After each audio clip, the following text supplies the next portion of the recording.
And I want to talk about Christianity and slavery because this has actually been an attack point for a lot of people who detest Christianity. Here's Sam Harris in his letter to a Christian nation. He goes, "Consult the Bible, and you will discover that the creator of the universe clearly expects us to keep slaves."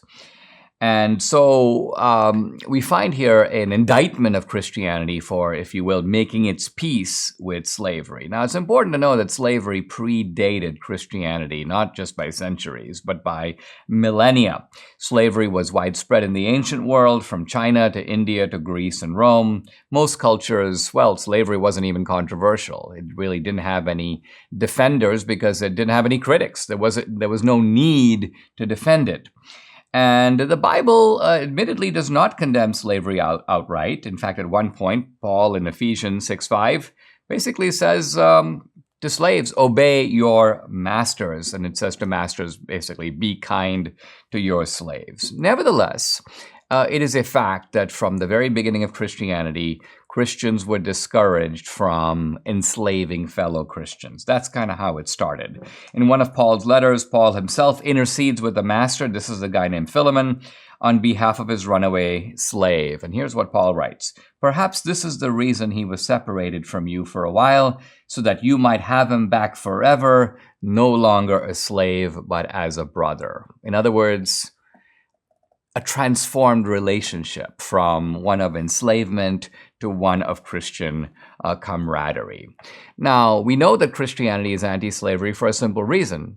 Slavery disappeared in Europe in the early Middle Ages as a consequence of the influence of Christianity. What else? It couldn't have been ancient Greece and Rome because the ancient Greeks and Romans loved slavery. Slavery was an intrinsic part of their society, so the Christians got rid of it.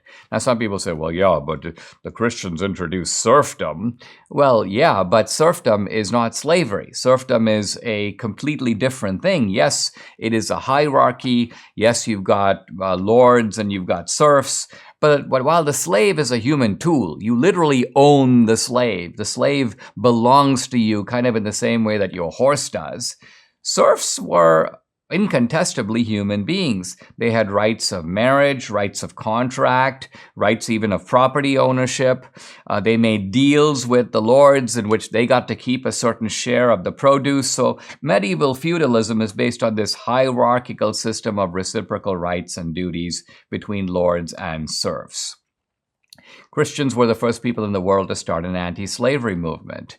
Now, I'd like to tell you it began in America, but it didn't. It began in England in the 18th century, and William Wilberforce led the first really successful anti-slavery movement, which not only shut down slavery in Britain — there weren't a whole lot of slaves in Britain — but essentially mobilized the English to defeat the slave trade abroad. And this is really a very noble chapter of British history. In America, there was an intense clash over slavery because it was such an important part of the economy of the South. Admittedly, both sides in this debate claimed the authority of the Bible. Blacks, by and large, embraced the book of Exodus, in which Moses leads the captive Israelites to freedom. Think, for example, about the old spiritual, "Go down, Moses, way down to Egypt land and tell old Pharaoh, let my people go." This took on a powerful anti-slavery or even abolitionist connotation in the modern era. Now, the remarkable thing about slavery is, while today we say, oh, well, there were all these Frederick Douglass, and it's true that you had black abolitionists who were anti-slavery, but hey, that's not all that surprising. Nobody who's a slave is going to like slavery, and so it's not surprising that slaves don't want to be slaves. What I find interesting about American history is the people who oppose slavery not for themselves, but for other people. People who oppose slavery in principle. Think, for example, of the Quakers, who had one of the earliest, maybe the earliest anti-slavery movement in America. This was then picked up by the evangelical Christians. And essentially what you have is a political movement, anti-slavery, which is drawing its strength from a theological idea. And what's the theological idea? That human beings are equal in God's sight. And so because human beings are equal in God's sight, no man has a right to rule another man without his consent. And notice how this doctrine, no man, no person has the right to rule another without consent, becomes not only the foundation of abolitionism or anti-slavery, but interestingly, it also becomes the foundation of democracy. Why? Because democracy is based on the idea that no person has the right to rule another without consent. Consent is the foundation of democracy. And so Christianity here has a powerful role in taking on an institution that had existed, you could almost say, forever, and bringing it to a well-deserved end.